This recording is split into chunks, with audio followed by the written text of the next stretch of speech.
Hello, welcome to Golden Table Tennis, where we talk about table tennis, analyze players, and make match predictions. Today, we are going to talk about Wang Chuqin and his amazing performance overtaking Fan Zhendong and becoming the new world number one. This is supposed to be something to be happy about, seeing the hard work of a young star finally paid off. But nope, it seems that a lot of people are generally unhappy with the news and are starting to call Wang Chuqin a fake world number one. Nobody seems to accept this news as they think Wang Chuqin doesn't deserve this spot. He only did because of the stupid world ranking system. Well, is that true? In this video, we are going to analyze the situation and find out whether or not Wang Chuqin deserves it. First things first, we have to understand why the sudden switch in the ranking positions. To understand that, we need to first understand how the new ranking system works. So as we all know, with the new ranking system, points will expire. Points which are accumulated from more than a year ago will be removed as they have expired. Only the very recently earned points will remain. And this is why you see Fan Zhendong's points drop from 7,975 in June to 6,255 in July. Wang Chuqin's points also dropped, but not by a lot, and I will explain later. But what you guys have to know right now is that due to the expiration of points, Fan Zhendong's total points will be less than Wang Chuqin, and thus, Wang Chuqin will overtake Fan Zhendong to become the new world number one. I reckon those points which got expired is the 2021 Olympic silver medalist points and the 2022 Singapore Smash points. The next part of the video, we are going to calculate the points. I will put the ranking points list for each tournament and each stage for your reference. Let's start with Fan Zhendong. According to WTT's official statement, it is confirmed that the Singapore Smash 2022 points of 2,000 have expired. So 7,975 minus 2,000 points, and then add the 280 points he won from Zagreb last week, it adds up to the 6,255 points you see today. For Wang Chuqin, his 175 points for reaching the round of 16 of the Singapore Smash has also expired.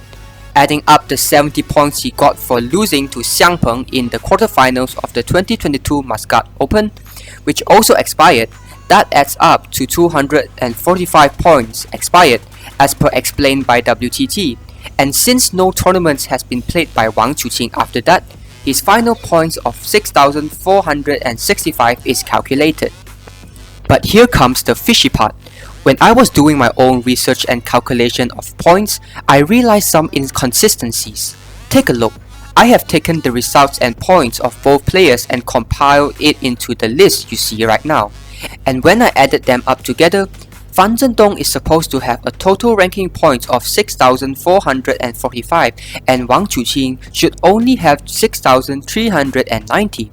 Take note that all of the tournaments that I compiled are very recently played and after the Singapore Smash 2022, so the chances of those points going expired is highly unlikely. So what is going on here? Did I make a mistake while calculating? Did I miss some important tournaments? Or did WTT somehow find a way to manipulate the rankings? I'll leave that for you guys to decide. Comment down below as well. But what I want to do right now is really to talk about the new ranking system. Most people think it is illogical, including myself. While this new ranking system was designed to encourage players to play more tournaments and not skip tournaments, it is a very demanding system, as not only does it encourage players to participate more, but you must win most of the tournaments, or at least make it far into the tournaments to maintain your rank. If you don't participate or lose early, then you'll be out very quickly. This ranking system design is assuming that athletes are robots with no weaknesses and won't get tired, but that is not the case in reality. In reality, players will have ups and downs in their career, and not every now and then they will lose or fall into a bad form. They can't be winning all the time. This ranking system doesn't understand that and doesn't care. So if you were unlucky to have a bad form, then you'll be kicked out of the world rank number one spot, regardless whether or not you are truly the best in the world. So we might not be seeing very long world number one streaks anymore in the future.